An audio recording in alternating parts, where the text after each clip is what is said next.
Would you like to know an easy and effective way to help your child do better in school? Read to him every day at home. Parents are a child's first and best teachers, and reading to your child every day has so many benefits. First of all, your child gets to hear a fluent and successful reader. He will hear new words and learn to think and talk about stories. But best of all, reading aloud fosters a love and enthusiasm for reading. What a great message for your child. And every minute you spend reading to him pays off in the classroom.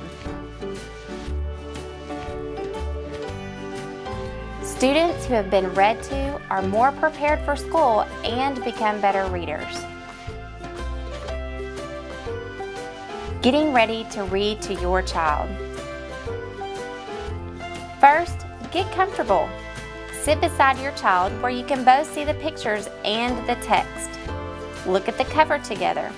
Take a picture walk through the book, turning the pages, looking at the pictures and thinking about what might be happening. Let your child do the talking as you page through the book. Talk about what your child thinks the book is going to be about.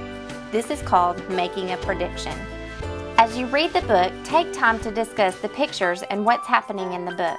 Try to follow your child's questions or comments, but sometimes you make comments yourself, such as, "I sure didn't know that was going to happen. Did you?" After you finish reading, discuss the book with your child, but don't turn it into a quiz. The whole point of reading aloud to your child is to relax and enjoy each other and share your love of reading and good books. It's okay to read favorite books over and over again, but also try to read some new ones too. And remember, once your child starts learning to read, it's still very important that you keep reading aloud to them. Helping your child read by himself. Sit beside your child where you can both see the pictures and the text. Look at the cover together. Think about what may be happening in the text. Let your child do the talking as you page through the book. Don't read any of the words just yet. Just look at the pictures. If your child has never read the book, this talking will help him think about things that might be coming up in the story. If your child has already read the book in class, it's still okay to do this. Looking through the book will help remind him of what the story is about. Talk about what your child thinks the book is going to be about. Then it's on to reading. Sometimes you may want to read the first page or two to get the reading started. Other times you may want your child to begin the reading. As your child reads a page or two, you may want to make a comment about what he is reading.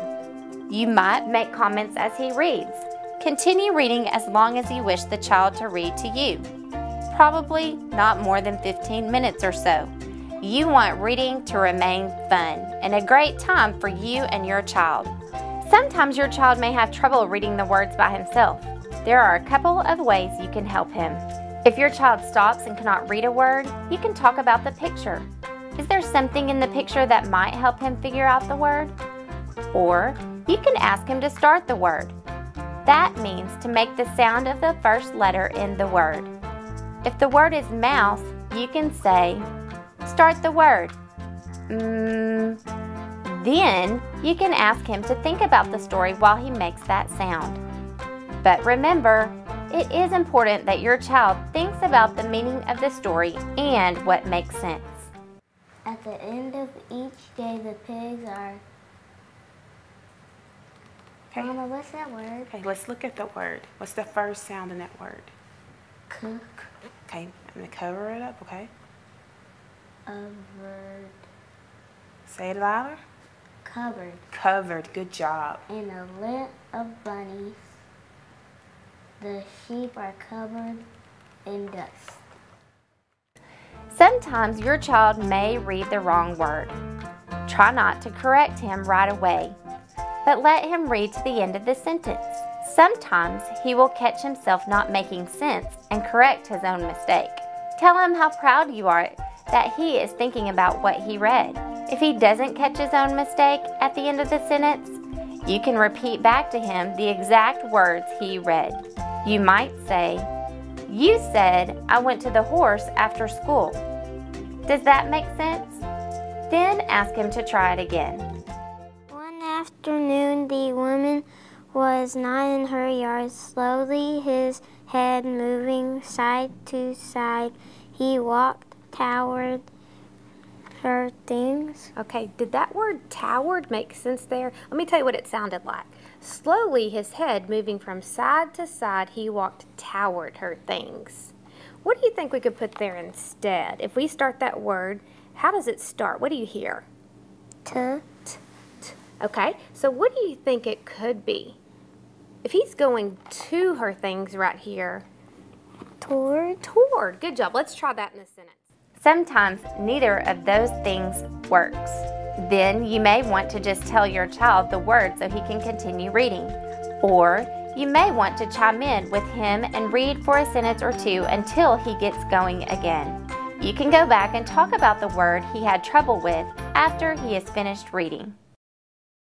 Slowly his head moving from side to side, he walked toward her things. And what is it he's walking toward over here? The book. The book. You're exactly right. Okay, you can keep going. Good job. With one. When your child has finished the reading, you can talk about what he has read. Make comments about the story or ask your child to tell you again what happened in the story. You can ask a question or two about what happened first or what was his favorite part. Any kind of talking about the story after reading will build comprehension, but don't overdo it. You don't want to make this time something to dread. Remember to keep this a happy time for getting close, sharing stories, and talking about them. Your child will become a better reader, and you will have a special time to spend with your child.